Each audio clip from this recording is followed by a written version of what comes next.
ఉన్న ప్రదేశమునకు బయలు వెళ్ళెను, మరియు ఎక్కడికి వెళ్ళవలెనో అది ఎరుగక బయలు వెళ్ళెను. ఈ వాక్య పట్టణం మనం చదివి ఉన్నాం కదా.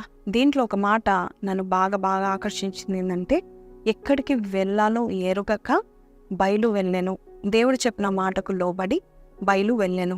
అబ్రహాము జీవితంలో ఈ మాట, దేవుడు చెప్పిన మాటకు విధేయత చూపించింది. ఏ కాలంలో, ఏ సంవత్సరంలో, ఆయన వయసు ఎంత ఉంటుంది అనుకుంటున్నారు? 75 సంవత్సరాలు. వెన్ హీ వాజ్ 75 years, దేవుడు ఆయనకు ఒక మాట చెప్తాడు. ఈ దేశమును, ఈ బంధువుల్ని, నీ తండ్రి ఇంటి వారిని విడిచిపెట్టి నేను చూపించే దేశం నాకు రావాలి అని చెప్పినప్పుడు, ఏ దేశం ప్రవ్వా, ఏ పేరు ప్రవ్వా అనకుండా ఉన్న పాటున ఆయన బయలుదేరినట్టుగా మనం చూస్తూ ఉంటున్నాము.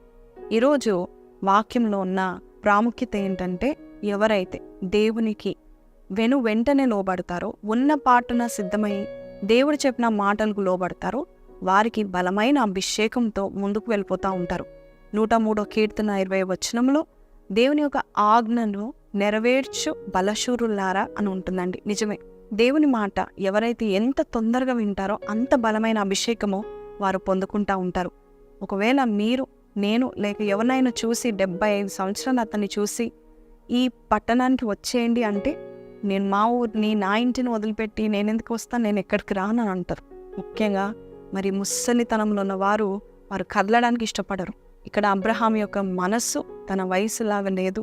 మరి ఒక యవనస్తుడు చెప్పిన వెంటనే ఛాలెంజింగ్గా తీసుకొని వెళ్ళినట్టుగా అబ్రహాము దేవుని మాటకు లోబడినట్టుగా మనం